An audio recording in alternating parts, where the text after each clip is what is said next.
por favor. Ya listo, profe, ahí está.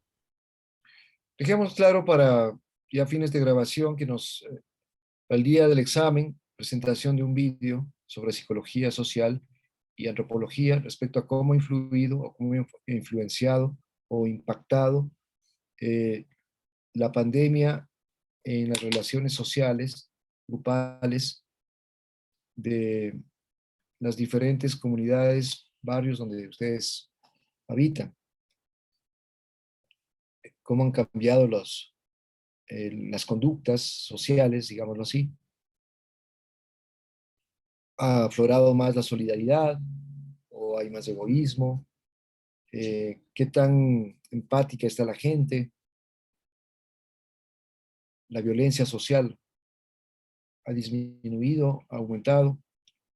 Básicamente eso, ¿no? Y también el tema, obviamente, de la vacunación. ¿Por qué hay un porcentaje elevado de personas que no quieren vacunarse? Esos serían los ejes, ¿no? Si ustedes van encontrando otros ejes, sería interesante también que los planteen, ¿no? Ok. Bueno, vamos con la compañera Dayana García. Ahí sí me escuchan perfecto, ¿verdad?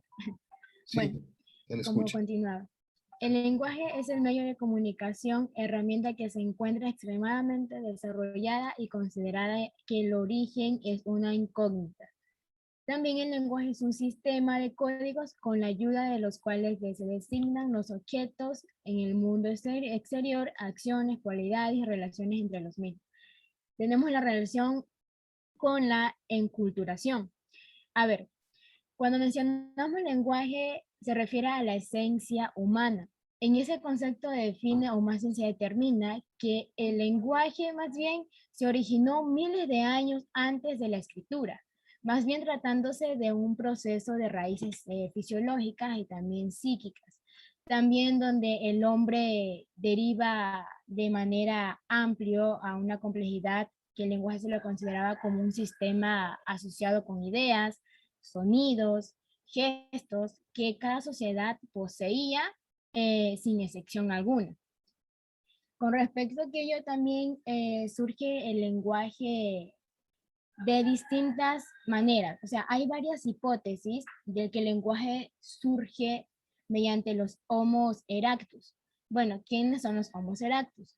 Los Homos erectus eh, es el nombre científico que más bien se refiere a una especie del género Homo.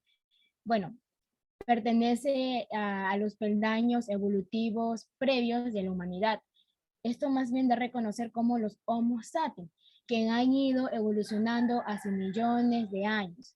Y pues también esta fue como que la primera especie humana donde se generó más bien más primitivo, se apareció en África.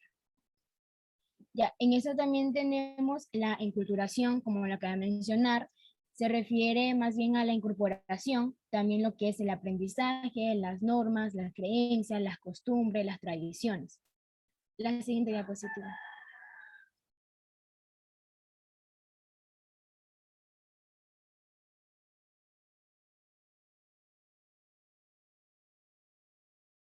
La siguiente diapositiva, por favor.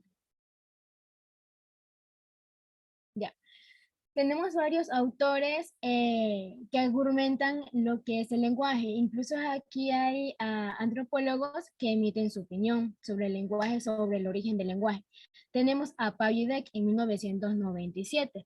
Bueno, ellos se dedicaron a estudiar y analizar lo que era la evolución humana con respecto al proceso de cognición, o más bien cómo se daban ciertas codificaciones del lenguaje.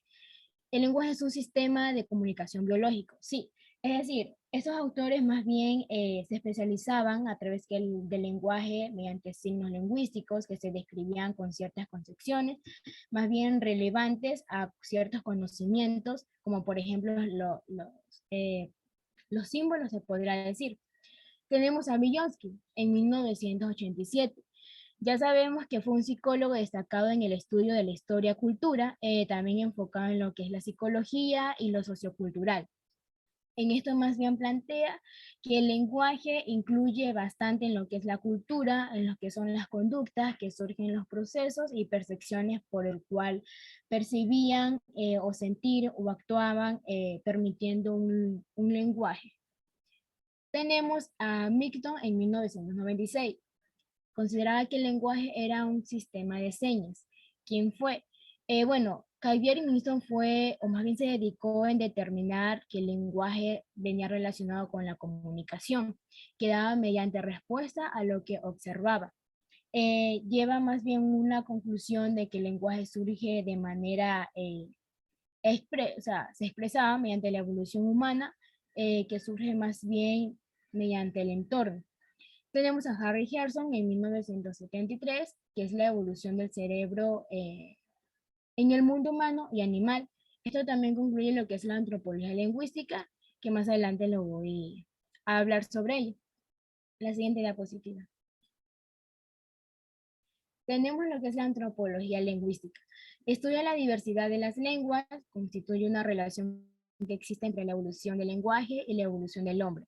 Estudia el pasado, el presente y futuro, la biología, la sociedad, el lenguaje y la cultura. Se refiere, o más bien se considera, que la antropología lingüística más bien se lo consideraba como una disciplina dedicada al estudio del lenguaje, cómo se relacionaba con las sociedades humanas y más bien con el léxico y los usos lingüísticos que también aportaban las culturas. Tenemos a Dale Kim en 1983, que él se dedica a comenzar a estudiar la necesidad de saber cuál es el origen del lenguaje, el léxico de cada grupo tribal diferente. Según Kotak también afirma, esto también pude investigar un poco, que según Kotak afirma que el lenguaje antropológico tiene que ver, o más bien con respecto a nuestro género Homo, cómo se ha ido evolucionando la relación entre lo que es la cultura y lo biológico. Gracias, mi siguiente compañera. Compañera, una pregunta, Sí, Diana. sí, sí. A ver, un elemento clave en el origen del lenguaje está planteado también en el libro, que tiene que ver mucho con las mutaciones genéticas. Háblame un poquito de eso. Con las mutaciones, se refiere a lo biológico, me imagino. Sí, Sí, bueno, como lo mencioné ahorita, según Kotak menciona que el lenguaje se da a través de manera genética, de manera biológica. En este caso, en la manera cognitivo de cómo los Homo sapiens procesaban cierta información cuando realizaban ciertas actividades. Incluso existe una historia, lo mencioné anteriormente, que surge en África, que las primeras especies, según los Homo erectus, fueron las primeras especies humanas que le dieron iniciativa a que se dieran ciertos gestos icónicos donde se hacían señales con las manos. Bueno, esto permitía cierta comunicación y eso. Ujú. bueno, es el gen FOXP2 que aparece hace 150.000 años, que le confiere una cierta ventaja a los nuevos, digamos, nuevos chimpancés o evoluciona el nivel de estos homínidos. Justamente a ese punto quería llegar, porque Sí, ujú. es un tema de genética, si queremos hablar de cómo llega el ser humano, por qué el ser humano logra comunicarse y los chimpancés solamente se quedan con señas o con un sistema de sonidos limitado. Tiene que ver con ese gen, ¿no? Que nosotros lo tenemos y los chimpancés no lo tienen. Ese es el punto, Dayana. Bueno, vamos con el siguiente o la siguiente, por favor. Bien, buenas tardes con todos. El tema a tratar, nuestro tema a tratar en estos momentos es la comunicación no humana de los primates.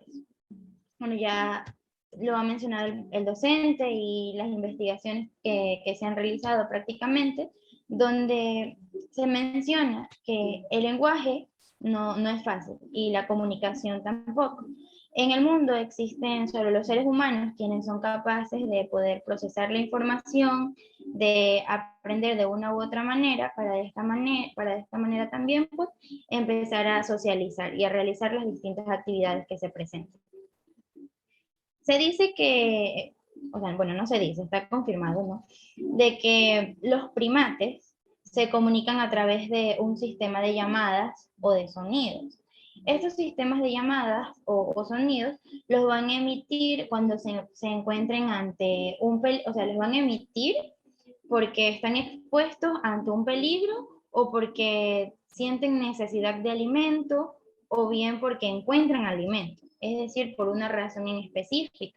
A diferencia de ellos, los humanos ya pueden como que unir signos para de esta manera, por medio de la comunicación o por medio de la oración que esté diciendo, se puede entender de diversas maneras. Pero ya sabemos que existe una gran conexión entre los primates y los seres humanos, en especial en lo que respecta a la descendencia. Los ancestros comenzaron a combinar llamadas. Antes de que existiera este lenguaje fluido, al igual que los primates, como ya saben, como ellos se comunican, los ancestros eran quienes también se comunicaban así. Pero a medida de que fueron pasando los años, fueron descubriendo que podían unir los signos que iban, o sea, los signos que ya habían aprendido estos sonidos para emitir una idea más concreta. De esta manera es como va surgiendo el aprendizaje. Y como este mismo aprendizaje, digamos que ya un adulto tiene conocimientos de algo y lo va a transmitir a las generaciones siguientes. Siempre de una manera más asertiva, es decir, que se va incluso a entender mejor. Pues bien, en esta diapositiva, o más bien en mi intervención en esta exposición, vamos a hablar sobre los experimentos que se han realizado con primates, con chimpancés. Bueno, aquí tengo a Vicky en 1950, pero antes de ella, bueno, Vicky más bien fue entre 1943 a 1950. Pero antes de esta chimpancé, se realizó un experimento con una chimpancé llamada Gua en 1931. Quienes, bueno, fueron unos esposos, quienes ya tuvieron un bebé y al mismo tiempo decidieron ir a un lugar donde tenían a una chimpancé para realizar un posible experimento. Era una chimpancé bebé, se la llevaron a su casa y la criaron con las mismas condiciones que le presentaban a su bebé recién nacido. Entonces fueron creciendo con las mismas, o sea, con el mismo afecto, con los mismos tratos, al igual que el bebé. O sea, tenía una cama, al igual que el bebé, tomaba leche, al igual que el bebé, y comía lo mismo que el bebé. E incluso ya cuando el bebé o sea, lo que se buscaba con esto era descubrir si la chimpancé Gua podía empezar a hablar y a emitir estos signos, al igual que lo hacía un bebé. El bebé de estos esposos, bueno, eran los esposos Kellogg. Y bueno, a los 2 años del bebé y a los 2 años también de la chimpancé, se dieron cuenta de que solo se pudieron obtener una cantidad de signos y que el lenguaje nunca fue fluido. O sea, no se pudo comunicar al igual que el bebé cuando ya fue creciendo. Y ahí quedó, o sea, ahí se descartó de que ya no podía comunicarse al igual que los seres humanos y que ya no se podía hacer nada. Pero luego de esto viene un nuevo experimento que es el de Vicky en 1950, donde los esposos o sea, también este experimento lo hicieron unos esposos, los esposos Hayes, y ellos consideraron que lo que se debía hacer era producir más sonidos verbales, ya que el experimento anterior no había funcionado como tal, el de acá sí tenía que hacerlo. Y se empezó a hacer lo mismo. Bueno, pero a diferencia del primero, a este lo empezaron a tratar por más años. O sea, no se quedaron solo con los 2 años, sino que siguieron hasta 5 años. Y se pudieron obtener más signos. Sin embargo, no se obtuvo una comunicación fluida. Por ello, una investigación consideró de que el tracto vocal de los simios no es el adecuado para el habla. Sin embargo, al pasar los años, regresaron más experimentos porque las personas aún no estaban convencidas de eso y empezaron a utilizar el condicionamiento. Y gracias a esto, a que se condicionaba a los animales, es decir, que les presentaban tarjetas para que lo fueran asimilando con palabras y de esta manera pudiesen comunicarse mejor por medio de signos, se obtuvieron mejores y mayores resultados. Incluso hubieron chimpancés que pudieron lograr emitir comunicaciones hasta con 450 signos o incluso con más signos, pasando los miles. Evelyn, Puede estar perdón que te como... interrumpa. ¿Cuál es el límite más o menos de los chimpancés en respecto al tema del lenguaje, de los signos, ¿no? ¿Cuántos signos y cuántos sonidos? Ok. Hubo un chimpancé que se llamaba Coco. Él llegó hasta los 200.000 signos. Sí, estoy viendo los ceros en mi cabeza. Llegó a muchos signos gracias al condicionamiento que los dueños empezaron a practicar con él. Y bueno, este chimpancé del que estoy hablando ahora, que es de Coco, él tenía una cuidandera y ella pudo detectar que existían grados de empatía por parte del chimpancé.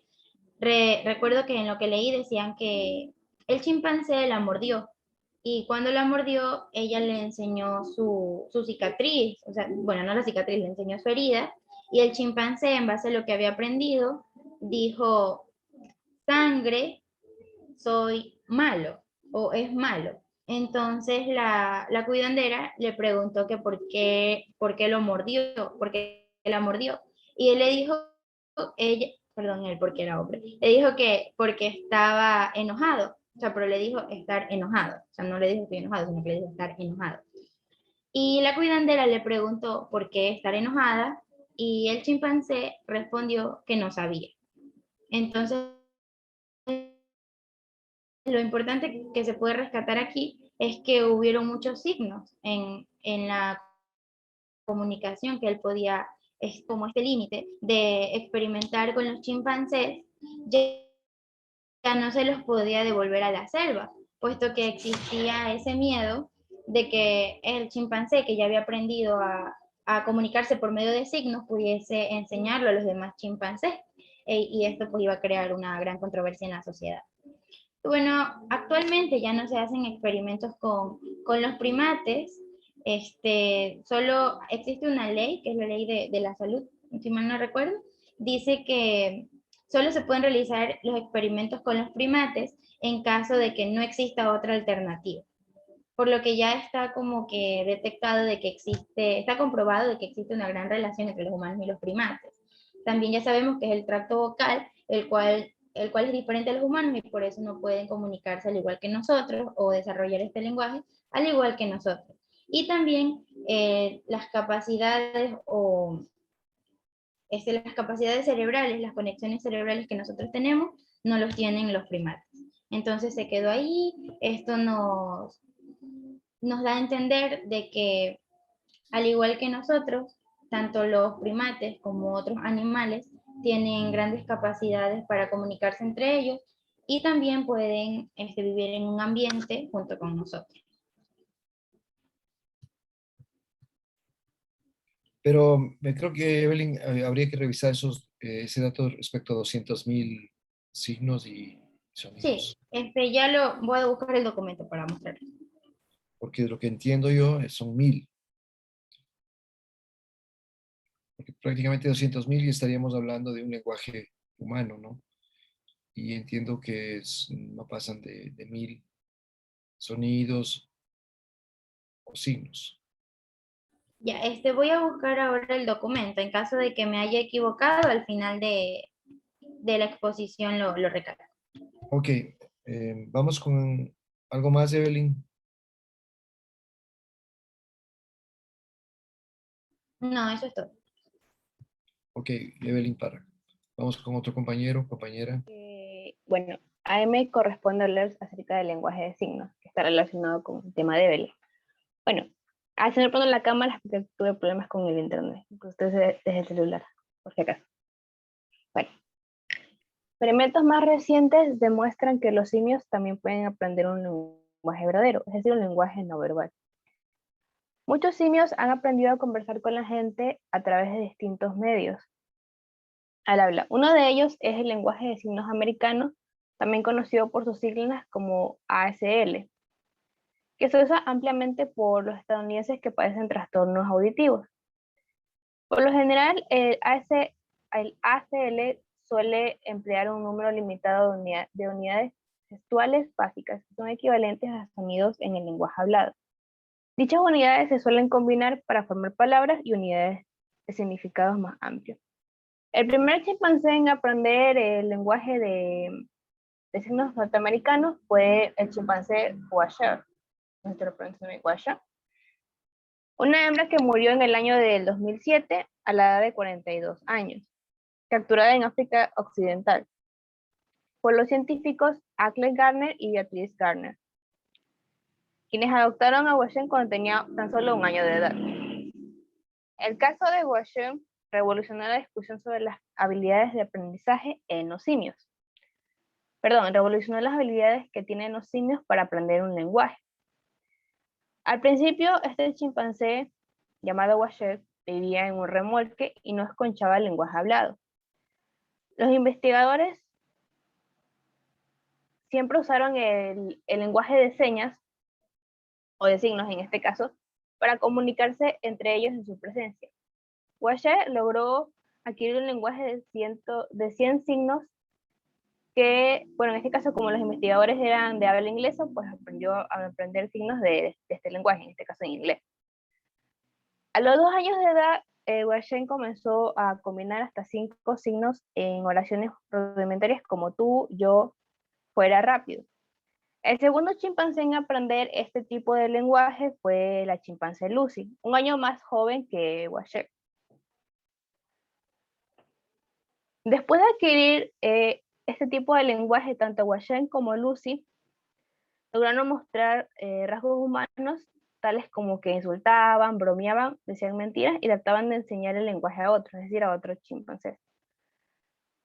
Un atributo esencial del lenguaje es la transmisión cultural de un sistema de comunicación a través del lenguaje, ya que Washer y Lucy trataron de enseñar, como ya mencioné anteriormente, ese tipo de lenguaje a otros animales, incluso a su descendencia, es decir, a sus hijos. En lo que respecta a los gorilas, estos no suelen ser muy idóneos para este tipo de experimentos debido a su tamaño y fuerza. Por eso es que el experimento que realizó la psicóloga Penny Parsons con chimpancé se considera como uno de los más audaces, ya que en un remolque junto a un museo en Stanford, la psicóloga Penny crió a Coco, un gorilo hembra totalmente desarrollado. Se considera que el trabajo que realizó esta psicóloga con este chimpancé sobrepasa el de cualquier chimpancé. Siguiente diapositiva, por favor.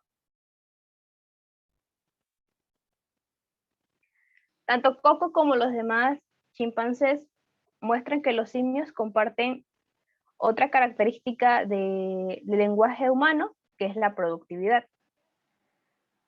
Los chimpancés y gorilas tienen una capacidad rudimentaria para el lenguaje, ya que probablemente en la vida salvaje nunca hubieran logrado adquirir ese sistema gradual significativo. Sin embargo, gracias a que adquirieron el lenguaje de signos, pudieron adquirir muestras de habilidades humanas para el aprendizaje y uso del mismo.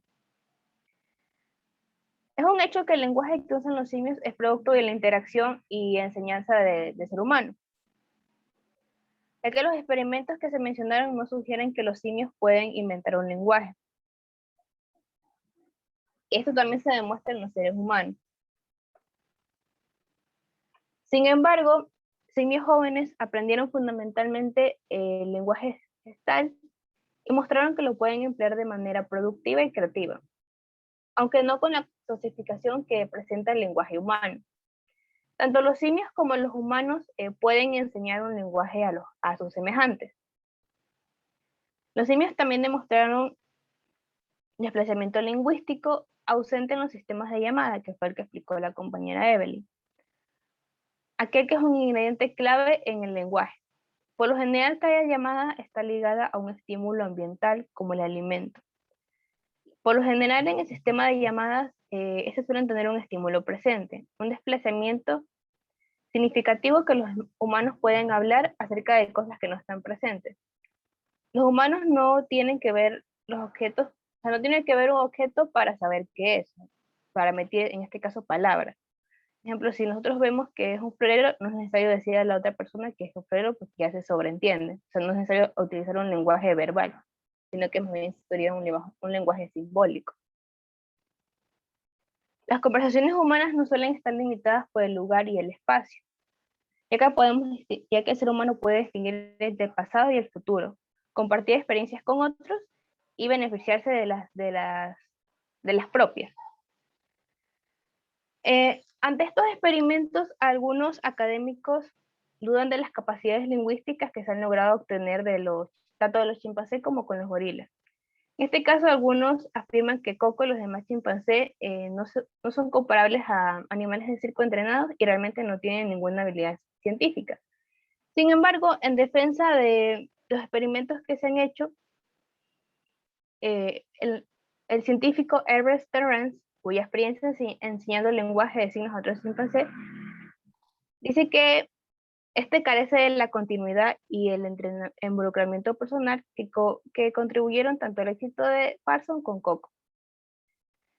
Nadie niega la enorme diferencia entre el lenguaje humano y los signos de los gorilas. Existe una gran brecha entre la habilidad para escribir un libro o una oración y los pocos cientos de gestos empleados por un chimpancé bien entrenado.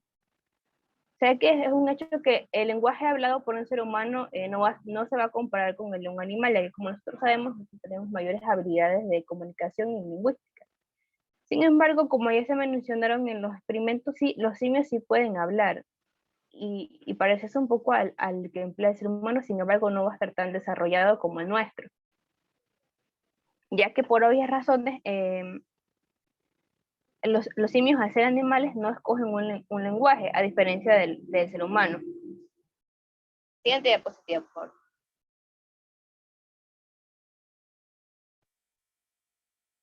Ya, en lo que respecta al origen del lenguaje, se resalta que aunque la capacidad para recordar y combinar símbolos lingüísticos puede estar latente en los simios, se necesitó la evolución humana para que se adquiriera dicho lenguaje.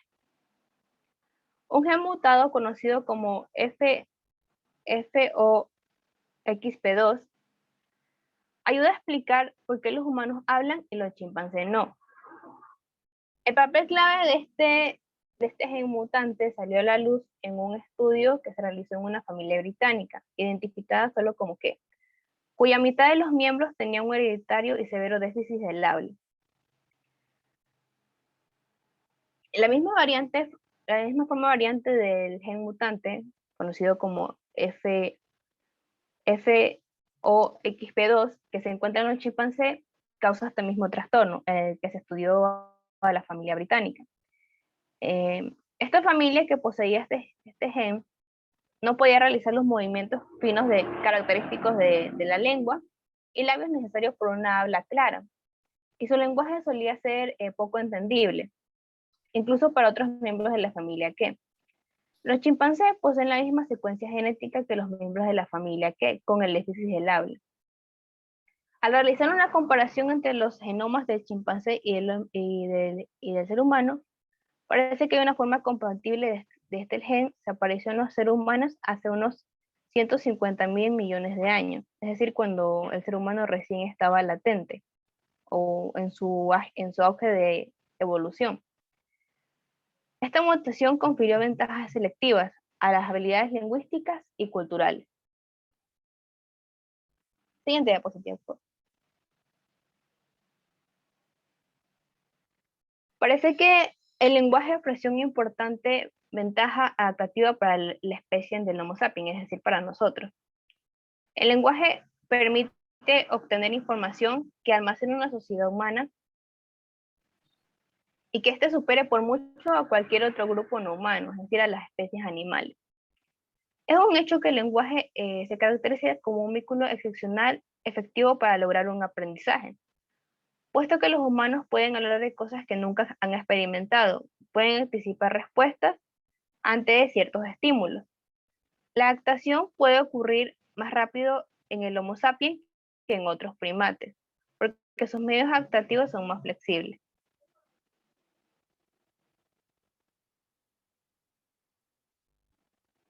Eso sería todo de mi parte.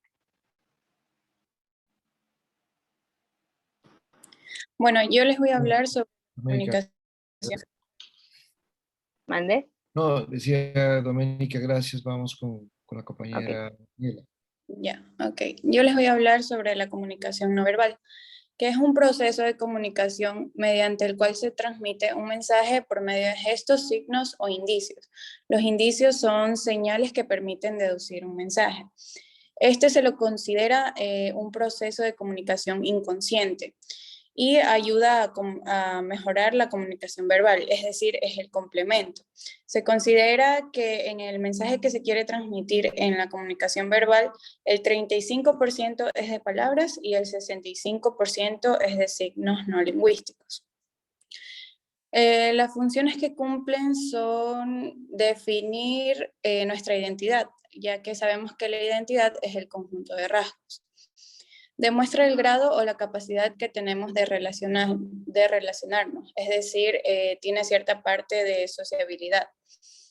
Ayuda a acotar y a comprender los mensajes sin necesidad de utilizar el lenguaje. Por ejemplo, en el momento de entender anuncios o políticas, etc.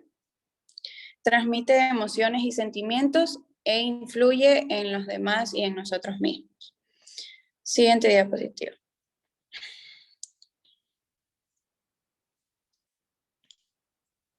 Ya, existen canales de la comunicación no verbal. Como primer canal están las expresiones faciales, que son consideradas un termómetro de sentimientos, es decir, aquí nos damos cuenta si la persona está feliz o triste. El segundo canal son los gestos. Estos cambian de acuerdo, se va cambiando el tema de conversación. El tercer canal son las posturas. Estas indican cómo se siente alguien. Y el cuarto canal son las apariencias. Se dice que gracias a ellas se conoce la edad, el origen y el sexo, y está relacionado con el estado de ánimo. La siguiente. Ya, un sistema de comunicación no verbal es la kinésica.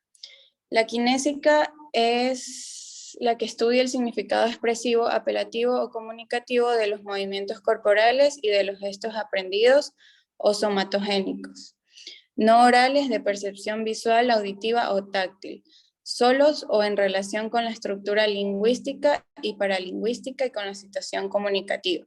También es conocida con el nombre de comportamiento kinésico o lenguaje corporal. Esta viene del griego kinen, que significa mover, y por lo general en la kinésica se utiliza lo que son los emblemas, que son los sustitutivos de las palabras. Por ejemplo, cuando queremos decir sí, pero no con palabras, hacemos el movimiento de la cabeza de arriba para abajo y al igual no. O cuando, por ejemplo, estamos en la calle y queremos pedir un taxi, pues alzamos el brazo. Esos son los emblemas dentro de la kinésica. Eso sería todo. Daniela, y estos emblemas son universales, ¿no? Sí.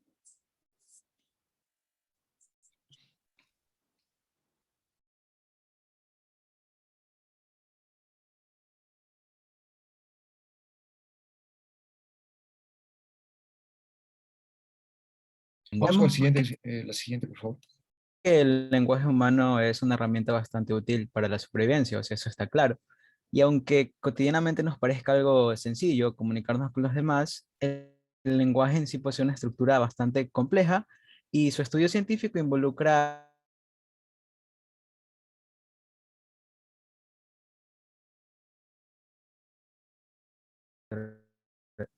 entre nosotras. el estudio de los sonidos y la pronunciación, diferenciar a la palabra pata de la palabra lata, por ejemplo, o a la palabra casa de caza con Z. Estudia cómo surgen los distintos sonidos que se dan a partir de la combinación de estos símbolos que nosotros conocemos como letras y la forma de articulación correcta para la pronunciación de las palabras. O sea, gracias a esto es posible que nosotros podamos expresar un discurso o podamos transmitir una idea con el resto de las personas de forma oral y que éstas nos entiendan. La morfología, por su parte, es la disciplina de la lingüística que se encarga del estudio de la estructura interna de las palabras, o sea, estudia las reglas para su formación y también para la formación del léxico de un idioma, o sea, básicamente la morfología es la rama del lenguaje que estudia las palabras y a sus formas. Mientras que la sintaxis, por otro lado, es la que estudia la forma en cómo se combinan y cómo se relacionan las palabras. O sea, estudian cómo están construidos los tipos de oraciones y también permite analizar el orden correcto de las palabras con el fin de que las frases que uno expresa adquieran un sentido lógico y podamos transmitir un mensaje claro, un mensaje coherente. Si no, pues no tendría sentido lo que dijésemos. El léxico, en cambio, se lo denomina como el conjunto de palabras que constituyen una lengua. Por esta razón es que al diccionario de una lengua, de un idioma, también se lo denomina como léxico, aunque no solamente existen diferencias de léxico entre los distintos idiomas, ya que entre los mismos países que comparten una lengua pueden existir una diferenciación entre algunas palabras que son propias de sus culturas y de sus tradiciones. Como por ejemplo, aquí en Ecuador nosotros solemos decir qué bacán o qué chévere para referirnos a algo que nos gusta o que nos parece bueno, pero en México suelen decir qué chido, qué padre. Entonces, ahí podemos ver la diferenciación entre el léxico ecuatoriano y el léxico mexicano, aunque esto no es algo que pase únicamente con México y Ecuador, sino que ocurre con Colombia, con Argentina, con Uruguay, con Chile. O sea, cada país en sí cuenta con su propio léxico y con palabras que son propias de sus culturas. Entonces, así podemos observar claramente que el lenguaje en sí está bien pensado, por así decirlo, o sea, está bien estructurado y su complejidad nos permite combinar cientos de miles de palabras para poder expresar un mensaje con una determinada estructura y con una idea precisa. Y es que, como lo mencioné en un principio, aunque nos parezca algo tan cotidiano y tan simple, el hecho de poder hablar y poder expresarnos con facilidad, en términos de evolución, el desarrollo de un sistema de comunicación tan amplio y tan variado como lo es nuestro lenguaje es algo realmente especial, es bastante único, pues mientras otros animales solamente pueden usar sonidos y señales para comunicarse entre ellos, nosotros los humanos podemos usar palabras, podemos usar oraciones, podemos transmitir ideas. Y esto es lo que básicamente nos ha permitido sobrevivir y dominar e incluso colaborar en grandes grupos con un determinado fin. Siguiente diapositiva, por favor. Los sonidos del habla.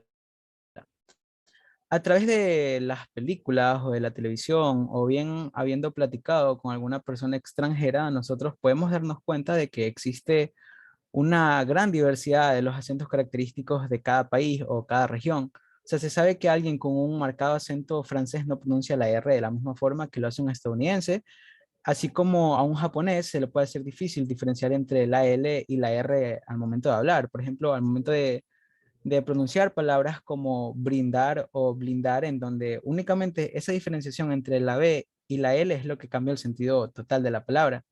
Y es eso lo que precisamente estudian los fonemas. O sea, se puede definir a un fonema como la unidad mínima del lenguaje oral. O sea, lo que nos sirve para diferenciar las palabras que tienen un significado totalmente diferente, pero que solamente varían en un sonido. Como por ejemplo, el fonema S puede diferenciar al fonema R en la palabra casa y la palabra cara. O sea, se encargan de estudiar estos símbolos que por sí solos no poseen un sonido como tal, pero que al unirse con otras letras ya adquieren una representación en el habla y son más bien representaciones mentales acústicas que nosotros le damos a las letras.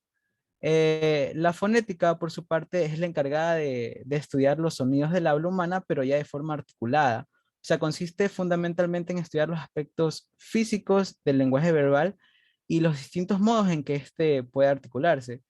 Y además se diferencia, o sea, la fonética se diferencia de la fonología por el hecho de que la fonética se interesa únicamente en la manera específica de realizar los sonidos del habla, o sea, estudia el aparato fonador, los órganos que permiten la expresión del habla, como pueden ser los pulmones, como puede ser la faringe, la laringe, las cuerdas vocales, entre otros. Y es que un fonema puede ser pronunciado de una forma distinta por varios individuos que hablen una misma lengua, y todo esto depende en sí de su grupo sociocultural y de sus capacidades físicas individuales de pronunciación. Y esto es algo por lo que se interesa la fonética, pero no la fonología. Mientras que la fonemática es simplemente la que estudia los contrastes sonoros significativos en una lengua, o sea, estudia los fonemas que se dan en algún idioma. Entender estas diferencias es lo que nos permite expresarnos de forma correcta y hacer que los demás nos entiendan. Pero no tan solo eso. Siguiente diapositiva.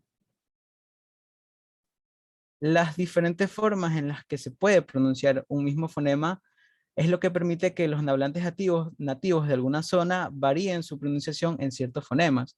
Quienes tengan familia en el campo o algún conocido en el campo, es probable que hayan escuchado que algunas palabras las pronuncian de forma diferente. Por ejemplo, en el caso de la palabra haya, hay quienes la pronuncian como aiga, o sí, así en plan, aunque estén mal pronunciadas, ellos lo entienden. Prácticamente transforman la palabra, pero sin cambiar el significado. Pero estas variaciones son realmente importantes, o sea, esto es lo que permite que exista un cambio lingüístico, porque el lenguaje no es estático, el lenguaje, al igual que la cultura, es algo que se va cambiando y se va transformando con el paso del tiempo y el surgimiento de nuevas formas de pensar. Pero esto es algo que se explicará más adelante. Gracias. David, una pregunta, a ver, vamos a hacer un poquito, vamos a revisar esto del gen, de la mutación genética. ¿Sí me escuchas, David? Sí, sí. Ya, el gen FOXP2, ¿no? Tenemos una versión sin habla de este gen, que es el que poseen los simios, y una versión con habla de este gen, que es la versión en efectiva que nos permite esos movimientos de lengua, esas variantes respecto a la capacidad para emitir sonidos, y que desde lo nasal, desde lo laringe, permite que exista una variedad de signos mucho más eh, potente por parte del ser humano. Claro. ¿Para ti es el gen o es la cultura en definitiva la que permite el desarrollo de la lengua? Bueno, creo que ambos, ¿no? Pero principalmente es el gen, porque al compararnos con otros animales que no tienen este, pues ya lo mencionaron anteriormente mis compañeras, no surgía un lenguaje tan fluido como el de nosotros. Aunque por supuesto el lenguaje también es algo cultural, es algo que se ha ido desarrollando y nosotros adquirimos. Totalmente de acuerdo, es también cultural, pero si no existía esa variación genética que es incluso poco casual, porque aquí hay un poco de azar Claro. también, Ujú. causas de azares, perdón. En este caso es algo de azar existe en eso, ¿no? Hay algo Claro. de causalidad, algo de casualidad. Y si no era por este cambio, que era un poco, responde a también a una cierta aleatoria, algo azaroso, no podíamos estar en este momento comunicándonos Claro. como estamos haciendo, con la fluidez, con la cantidad de palabras, sonidos, y Ujú. que permite en definitiva la capacidad fundamental, fundacional del Homo sapiens, que sigue siendo la construcción de ficciones, ¿no? Tener en cuenta eso, no olvidar el apoyo que da ahí Homo Deus con su propuesta de Harari sobre la construcción de ficción, ¿no? Vamos con algo más, David. No, eso sería todo por mi parte. Ok, David, vamos con otro compañero, compañera. Ya, yo voy a explicar sobre lo que es el lenguaje, el pensamiento y la cultura según las teorías que Noam Chomsky decía y la hipótesis de Sapir y Whorf. Pero quiero recalcar primero qué es cada uno de estos conceptos. En lo que es el lenguaje, es lo que conocemos y hacemos referencia al conjunto de los signos y los sonidos que ha utilizado el ser humano desde la creación hasta nuestros días, con otros individuos de su misma especie o los que se manifiesta así tanto lo que se siente como lo que se piensa acerca de una cuestión determinada. Lo que tenemos en lo que es el pensamiento nos dice que es aquello que se refiere a la realidad por medio de la actividad intelectual. Por eso se puede decirse que los pensamientos son productos elaborados de nuestra mente y que pueden aparecer con procesos relacionados al intelecto o bien por abstracciones de la imaginación. También tenemos en lo que es la cultura, y la cultura nos habla que es el conjunto de formas y expresiones que caracterizan en el tiempo a una sociedad determinada, que esta va a incluir costumbres, creencias, prácticas comunes, reglas, normas, códigos. También puede incluir lo que es vestimenta, religión, rituales y manera de ser que predominan en el común de la gente que lo integra. Nos dice que también la cultura se da como el conjunto de informaciones y habilidades que posee el individuo. La siguiente diapositiva. Noam Chomsky él argumentaba que en el cerebro humano contiene un conjunto limitado de reglas para organizar el lenguaje, de modo que todos los lenguajes tienen una base en común. Esto quiere decir que él decía que debido a que nosotros, él planteaba que para sustentar eso, debido a que nosotros tenemos la capacidad de aprender otra lengua extranjera y que éstas se pueden traducir a otros idiomas, esto confirmaba la postura de lo que él decía. Es decir, que él lo relacionaba como el conjunto de unas reglas, de reglas gramaticales universales.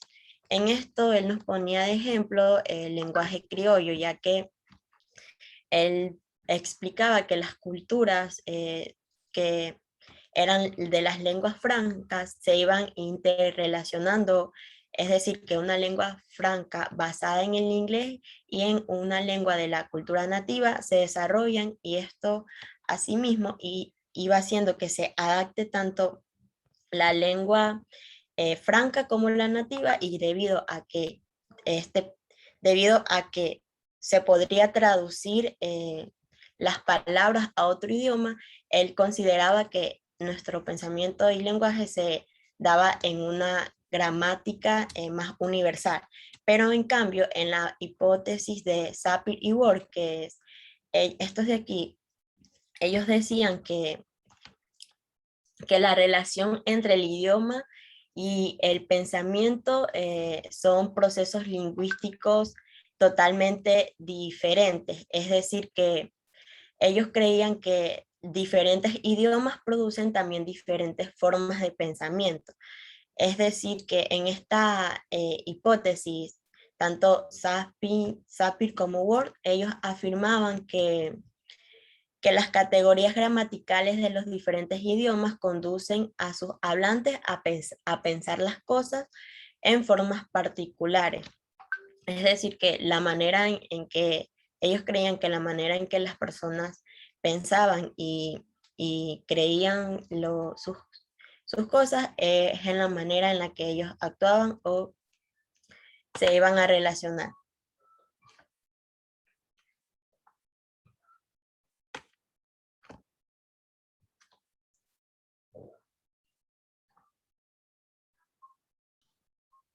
Ok, es todo, compañera Melanie. Andrea, sí. ¿Alguien más en el grupo de Melanie? Profe, es Andrea. Andrea Ponce, ¿no? No, No, Soledispa, ella es Andrea Soledispa. Soledispa.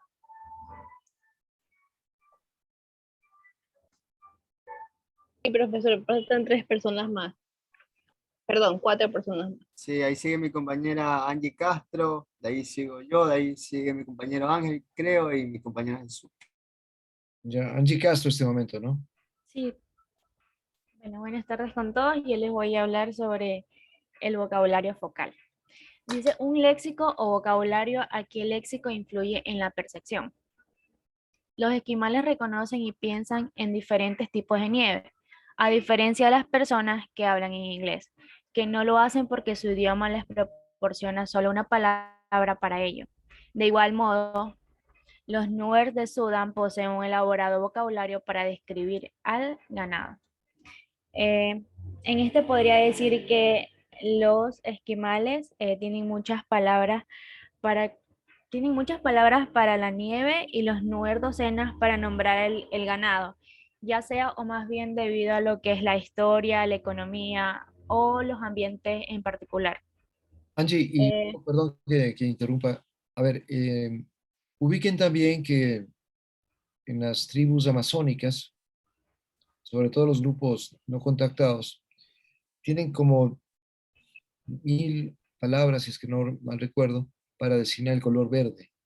Como ustedes saben, el verde es parte de la cotidianidad en las tribus amazónicas. Están diferentes tonalidades y hay como 1000 palabras para hablar del color verde, ¿no? Nosotros máximo tenemos 3, 4 palabras para hablar de verde claro, verde oscuro, eh, verde azulado, pero ellos tienen más de 1000 palabras. Es impresionante, pero justamente es el medio también el que va creando las necesidades para que los lenguajes se vayan evolucionando. Perfecto, doctor. Bueno, cabe recalcar que cuando surge lo que es la necesidad, los angloparlantes también podrían elaborar sus propios vocabularios para lo que es la nieve y el ganado. Un claro ejemplo de esto sería que los esquiadores pueden nombrar variedades de nieve con palabras que en realidad no existen en lo que es el léxico de los jubilados dentro de lo que es Florida. De igual modo, o de tal manera que el vocabulario de ganado de un ranchero de Texas es mucho más amplio a lo que es un vendedor departamental dentro de la ciudad de Nueva York.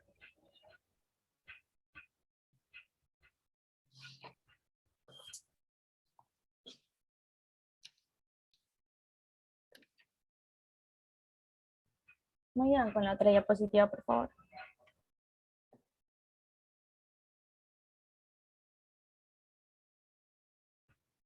Significado.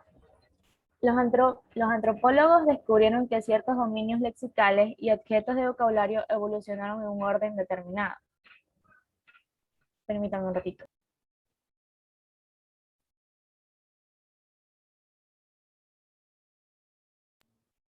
Ya, perdón. Bueno, en esto podría decir que en estas son como conjunto de cosas, percepciones o conceptos relacionados a lo que nombramos que es el lenguaje. Cabe recalcar que ay, o nombrados en un lenguaje, como sería lo que es la etnosemántica, que han sido muy bien estudiados de tal manera que incluyen lo que es la terminología del parentesco y el color. Los términos y contrastes lingüísticos codifican las diferencias de significados que percibe la gente.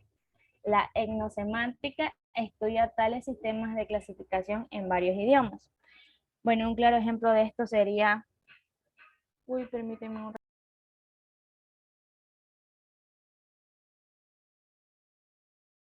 La jefa está llamando, dile que estoy exponiendo. Perdón. Bueno, un claro ejemplo de esto sería que después de estudiar la terminología de color en más de 100 lenguas, la reconocida Berlín y Kay descubrieron 10 términos de colores básicos, que eran el blanco, el negro, el rojo, el amarillo, el verde, el café, el naranja y el morado. Ellos evolucionaron más o menos en este orden estos colores, pero de tal manera que el número de términos varió con lo que es la complejidad de la cultura.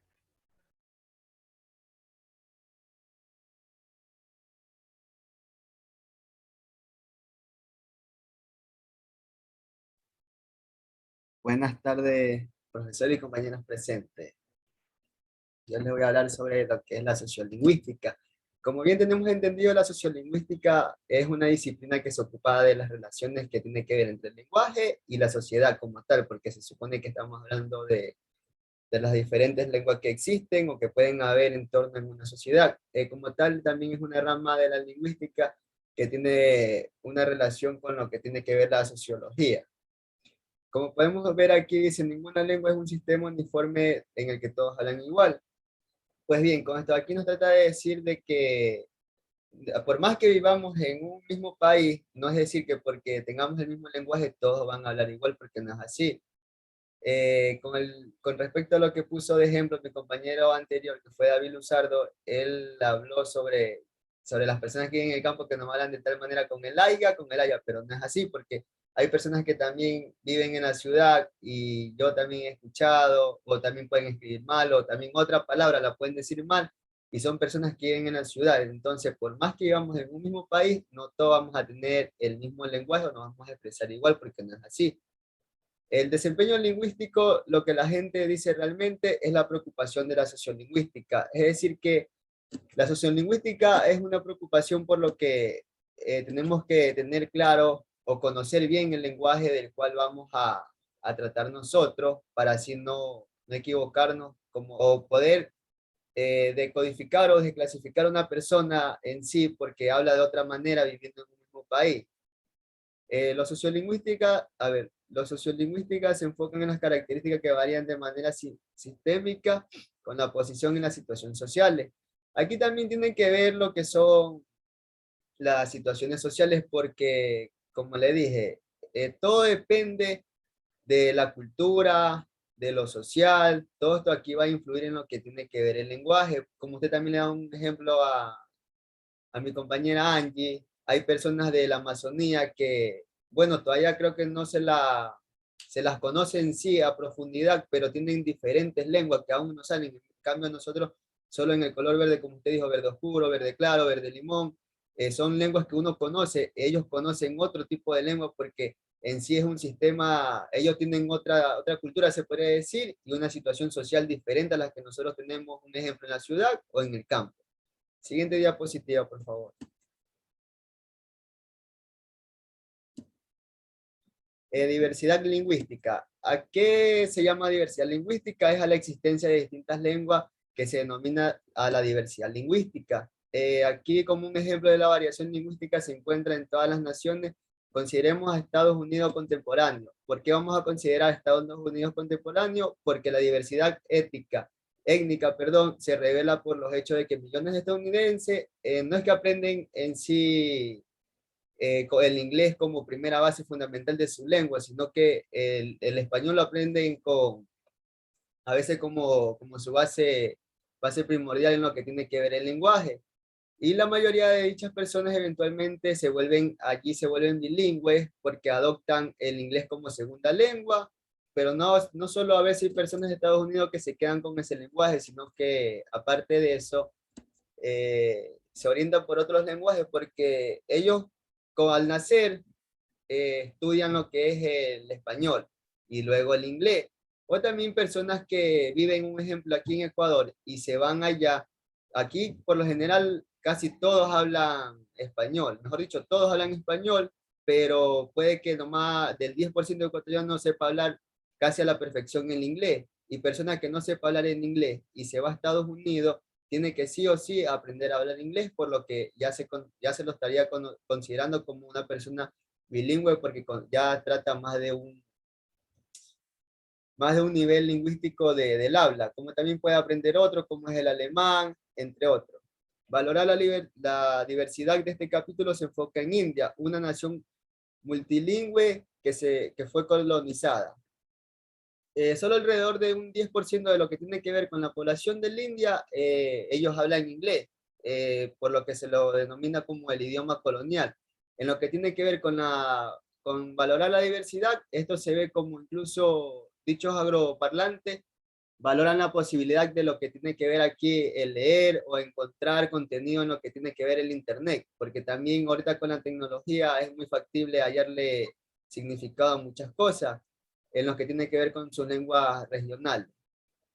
En ciertas partes de Europa, la gente regularmente cambia de dialecto. Lo que tiene que ver aquí con los dialectos, este fenómeno es conocido como diglosia, ya que aplica variantes que tienen que ver con altas y bajas del mismo idioma, es decir, un ejemplo, el alemán y el flamenco, que se habla en Bélgica. La gente aquí emplea la variante alta porque en las universidades es el escribir, en sus profesores, en los medios de comunicación que ellos tengan, cómo se desenvuelven, el medio que los rodea en dicha universidad, dicha escuela y cosas así.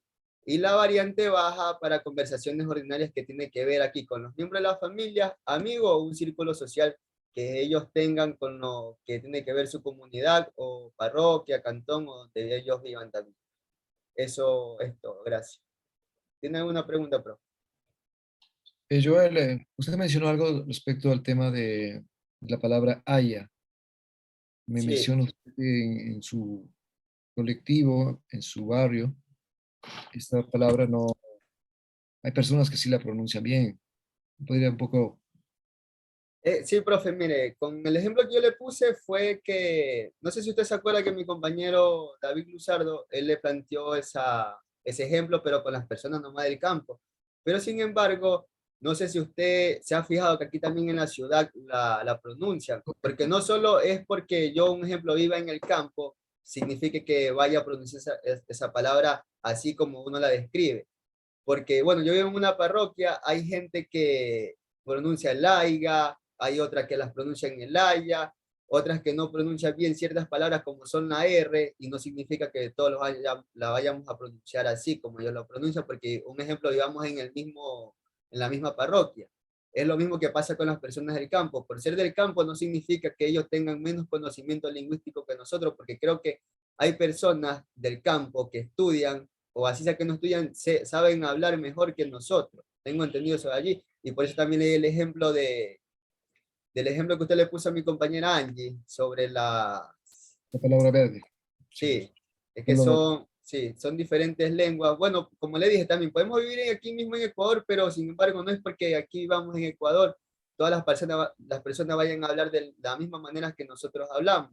Ahí está claro un ejemplo del haya, con el aiga, como la palabra, que hay personas que la pronuncian prata, plátano, porque no saben pronunciar la R. Claro, claro que eso es un problema focal, pero sin embargo no es porque esa persona habla así, todos vamos a hablar así.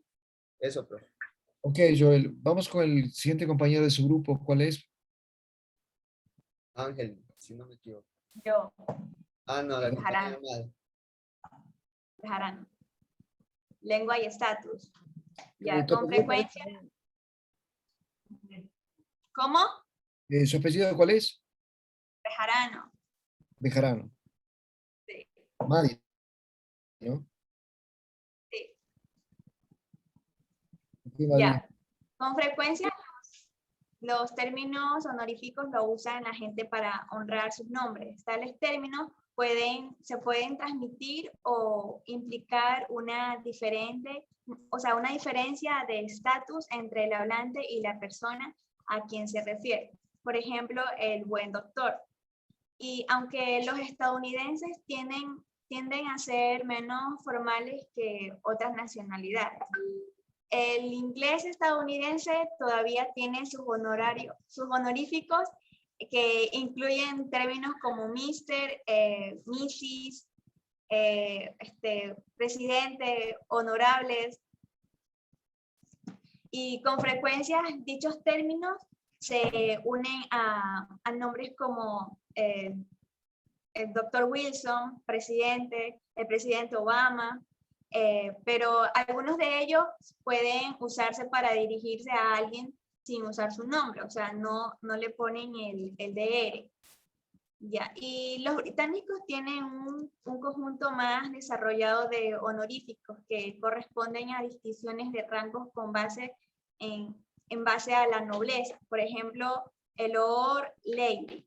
Y tienen un reconocimiento especial, por ejemplo, sería la caballerosidad y Sir Helton o Dame, Maggie. Y algunos de estos términos transmiten como más respeto que otros. Madi, Y pero el sufijo, perdón que interrumpa, Madi, pero te doy el ejemplo de los hooligans, ¿no? No sé si ubicas a los hooligans. Es una subcultura de fanáticos al fútbol que tienen conductas muy violentas, por ejemplo, en los estadios. Creo que ahí no existe esto que tú mencionas de los buenos modales, ¿no? ¿en dónde dijo? En Inglaterra, los Ya. fanáticos de fútbol son llamados hooligans porque es un tipo de fanático que ya es muy violento. E Pero incluso, yo creo que sería en algunas partes, no en toda Inglaterra. no, es una subcultura, ¿no? Hay que dejarlo claro. Es una Ya. Bueno, yo, voy a la generalización que no cabe, un poco lo que había dicho el compañero Joel, que bueno, no se puede decir que todas las personas que viven en el campo no tienen el conocimiento sobre las palabras o el lenguaje o los significados. Es decir, eh, vivir en el campo no es un sinónimo de ignorancia, a eso voy, ¿no? Salir de los estereotipos, ¿no? A eso voy nuevamente. Madi, continúe. ya. Y el sufijo Q, que también se agrega a su nombre, que muestra gran respeto, se usa para dirigirse a alguien de mayor estatus social, como un lord o un profesor que es respetado. Y las mujeres pueden usarlo para demostrar amor o respeto a sus esposos. Y el honorífico japonés, que es más común, que es unido al apellido, es respetuoso, pero menos que el Mister y el Mrs. en inglés que es estadounidense.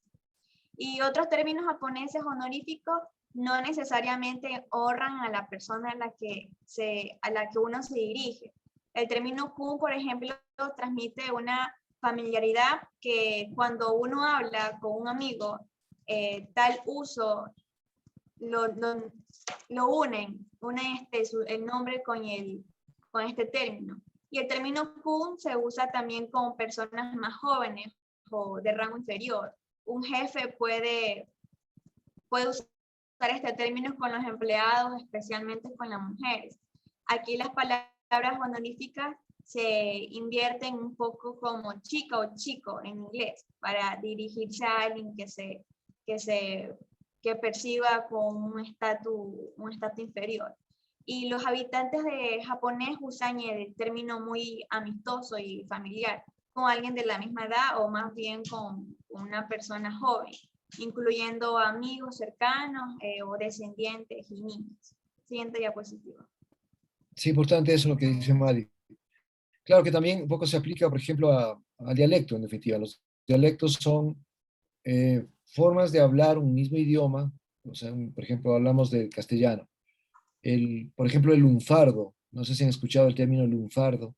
Es un dialecto que tienen las personas de los barrios periféricos, barrios pobres de Buenos Aires, ¿no? Que tienen digamos, una cantidad de palabras que sería como una jerga, ¿no? Sería lo mismo que una jerga, ¿no? De una subcultura. Entonces, hay muchas jergas, hay muchos dialectos dentro de cada lenguaje, ¿no? De cada idioma. Entonces, es importante tomar en cuenta. Hay muchas palabras, por ejemplo, que utilizan en el campo que nosotros no tenemos la más remota idea. No sé, a ver, Joel, ya, continuando con ese debate, ¿usted tiene alguna palabra que no sepamos, por ejemplo? Mandé. ¿Alguna palabra que no sepamos aquí en la ciudad? Yo ahora tenía una, deja acordarme, profe, lo que pasa es que estaba haciendo una cosa y también tengo el No, internet profe, inestable. no, Joel, por favor, no, Joel. A ver, ¿alguna palabra en el campo, o del campo, mejor dicho, que nosotros, los urbanos, los citadinos, no sepamos? Yo tengo una. Mi abuela para decir, una persona como mucho, decía hortelano. No Ah, sé si pues, todavía lo siguen utilizando en el campo. bueno, en la sierra hay muchas palabras, pero estamos hablando de quichua, ¿no? Por ejemplo, ustedes saben, eh, frío, achachay, ardor, arrarray, ayuyas es un tipo de galleta. eh, bueno, pues estamos vinculándolo ya con el quichua, que ya no es un dialecto, es un idioma, ¿no? Tenemos todavía, la gente de la sierra utiliza más palabras todavía del quichua. Es importantísimo eso, ¿no? Ojalá se pudiese tener esa asignatura de quichua, porque tener un idioma nos brinda no solamente significados, sino también cosmovisiones. Eso es interesante. Bien, continúe, Madi.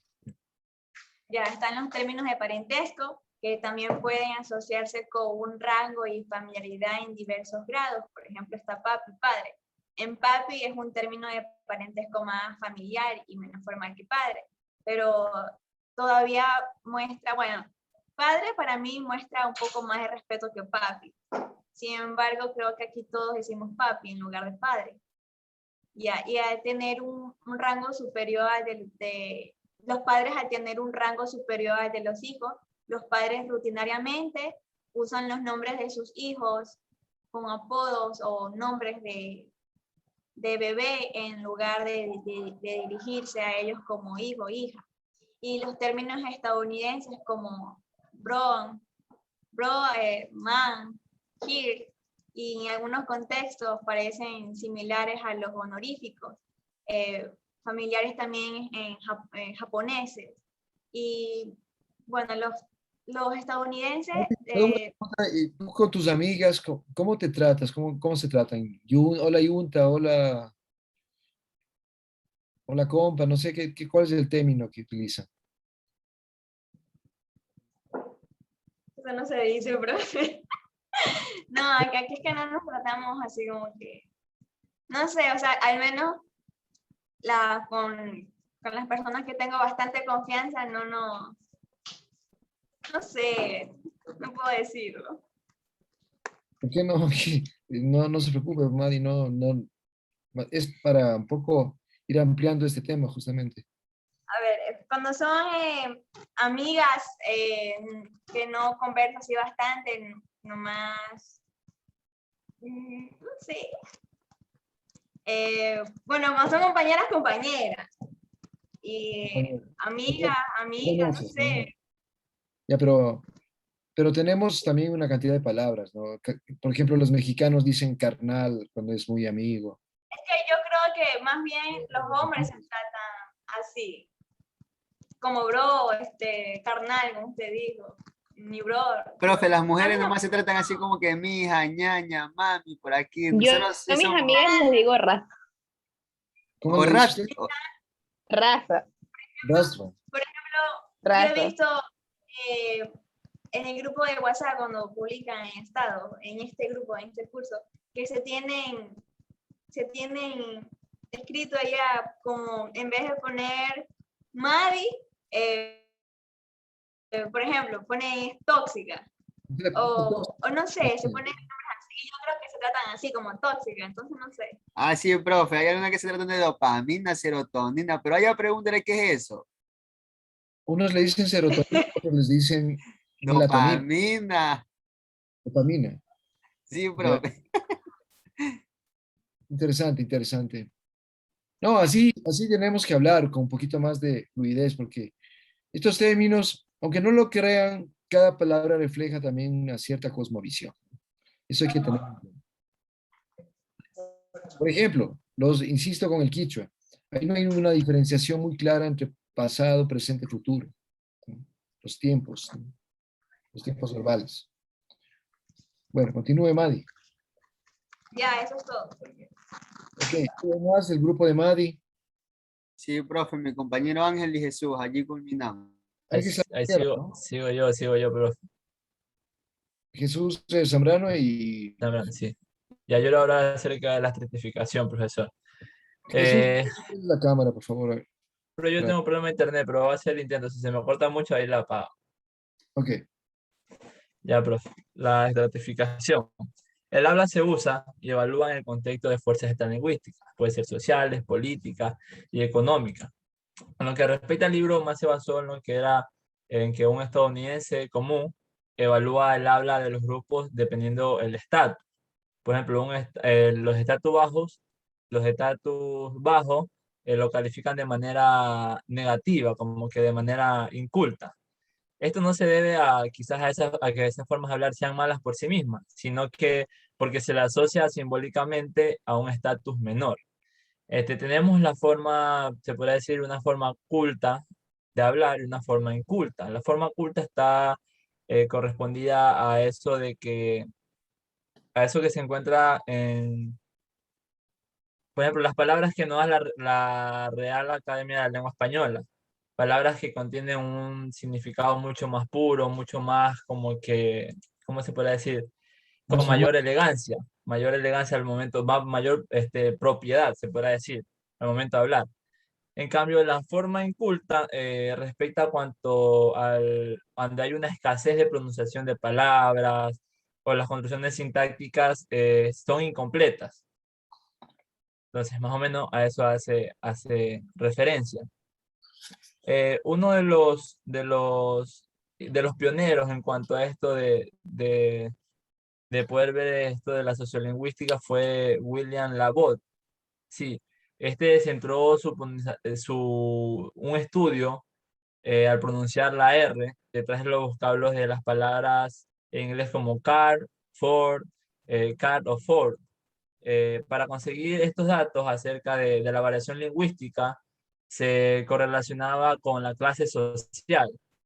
Usó una serie de encuentros rápidos en empleados de tiendas departamentales, dependiendo al estatus social. Nos decía que en un departamento que era Saks Fit, hizo 68 encuentros y era el que atendía a la clase superior. El otro que era Macy's, era una clase media, y a los que eran los Kleins, esta era una clase media baja y trabajadora. Los orígenes de la clase, del personal de la tienda, tendían a reflejar cómo hablaban los vendedores. Después de ubicar un producto que se encontraba en el cuarto piso, en cada almacén, la voz abordó a los vendedores de la planta baja, que se creían que eran los que menos, que pertenecían como que a un lenguaje un lenguaje inculto, se podría decir. Entonces le preguntó dónde estaba dicho producto. Luego de que el vendedor le respondiera, Ford, en el cuarto piso. Pero la voz le repetía, ¿dónde? Lo hacía con la finalidad de obtener una segunda respuesta. La segunda réplica nos decía que el vendedor lo hacía con una manera mucho más formal y enfática. Esto dependiendo a que se mencionaba que era un estatus mucho más amplio.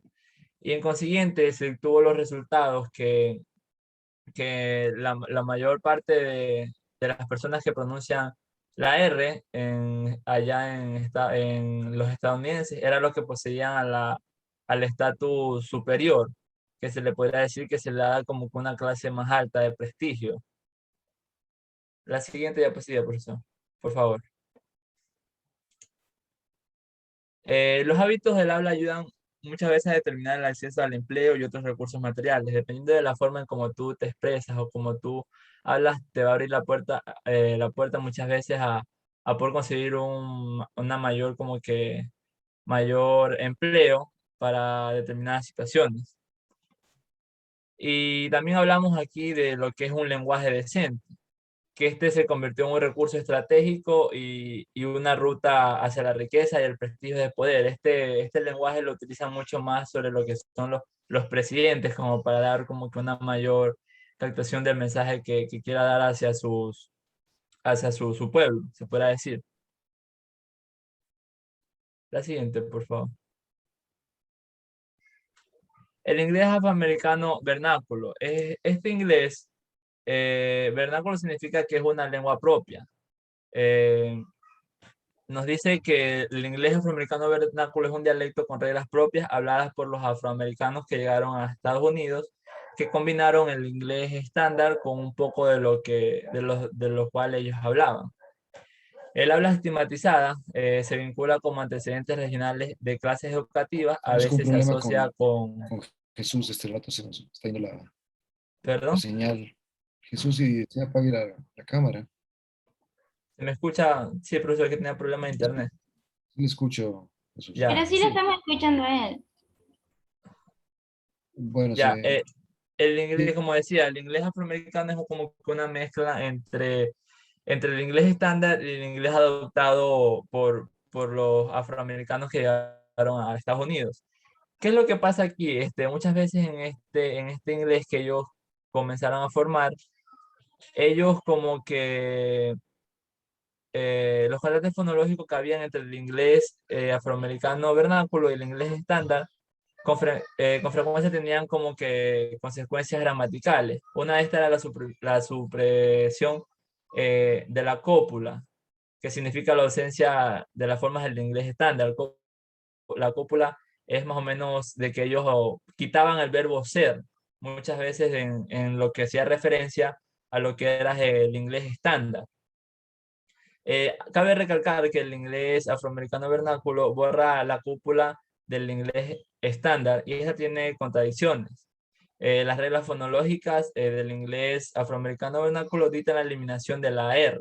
Por ejemplo, en you are, we are, they are, ellos ya you. no dicen el are, si se me va a entender. Entonces ellos como que lo suprimen. Por ejemplo, el inglés estándar diría you are tired y con una contracción sería you are tired, pero el inglés afroamericano vernáculo dice you tired, no dice el are, como que suprime Sí.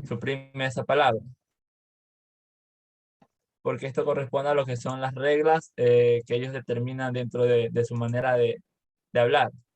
Esto quiere decir que del inglés estándar no quiere decir que sea superior al inglés afroamericano vernáculo, no, como sistema lingüístico, pero sí ocurre que es el dialecto de mucho más prestigio, se puede decir que es el inglés estándar, el que se usa en los medios de comunicación, en lo que la gente, en los contextos públicos y profesionales que ya la gente está acostumbrada a decir. El inglés estándar se puede decir que es un dialecto que tiene como que mayor capital simbólica.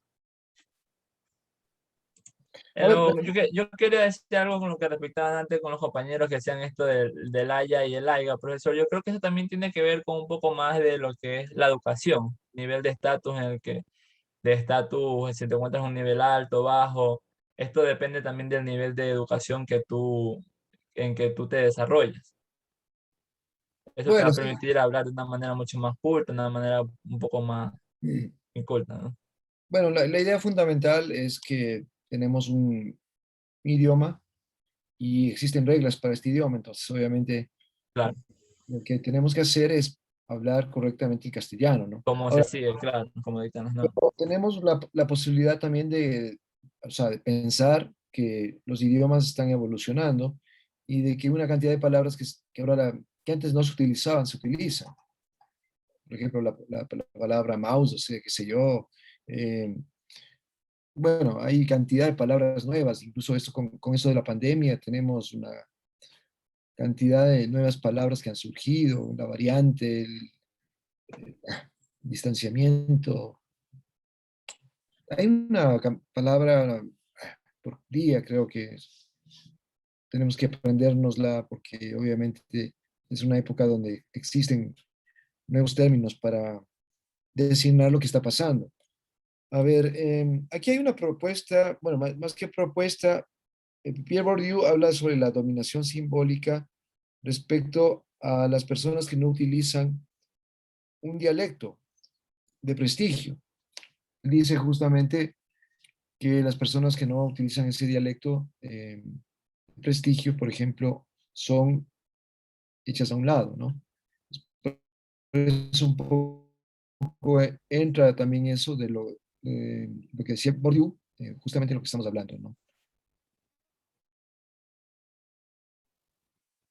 Por ejemplo, hablemos del caso de un grupo, de una barriada, que tienen una cantidad de palabras de jerga que de pronto dan estatus, ¿no? Mi raza, mi gente, bueno, mi yunta, no sé, cantidad de palabras que son más grupales, que funcionan bien en un grupo medio cerrado. Y claro, el que habla el que no utilice esas palabras más bien es visto como un extraño, ¿no? Bueno, ¿alguien más del grupo de Jesús? Y ahí nomás sigue Ángel, profesor. Sigo Ok. yo. Ya. Comienzo. La pérdida de las lenguas. Bien, por pérdida de las lenguas no es algo tanto así que digan viene si te cortas la lengua, no. Cuando hablamos de la pérdida de la lengua estamos hablando del idioma total de una cultura. Aquí mismo dice, cuando perdemos una lengua, perdemos siglos de pensamiento acerca del tiempo, las estaciones, las criaturas marinas, los renos, las flores comestibles, las matemáticas, los paisajes, los mitos, la música, lo desconocido y lo cotidiano. Correcto, Dicho por K. David Harrison. correcto, sí. O sea, ¿a qué hace referencia? A que, como ya se ha venido hablando, el lenguaje, sobre todo para el ser humano, que es un ente completamente social, completamente que se la pasa comunicándose, el lenguaje tiene mucho que ver con su historia. Es más que hemos llegado hasta el punto de no querer perder dicha historia, que empezamos a grabarla en libros con nuestro propio lenguaje, dependiendo obviamente de la cultura, van a ser distintos. ¿Y qué es lo que ocurre cuando se pierde este lenguaje? Pues vamos a perder la historia de esa cultura. Lo máximo que conocemos hoy en día sobre culturas que ya han perdido sus lenguas, como por ejemplo podría ser el lenguaje latín, que se ha perdido, es una lengua muerta, se la conoce, y hay muchas más.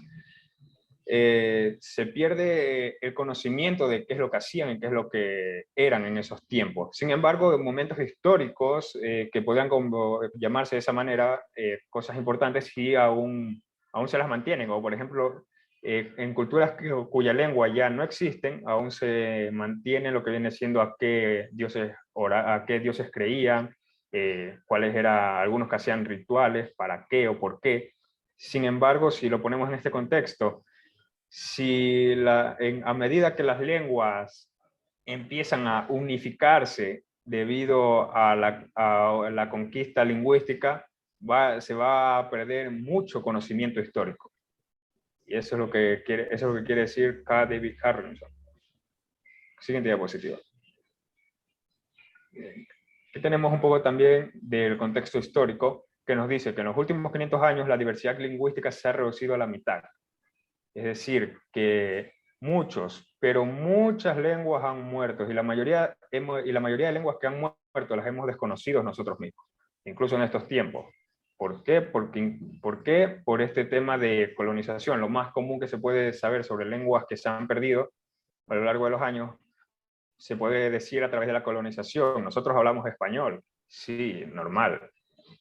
Ahora es normal, pero en antes los costeños también hablaban castellano. Antes. Pero no, antes obviamente, pero no como lo hablamos ahora.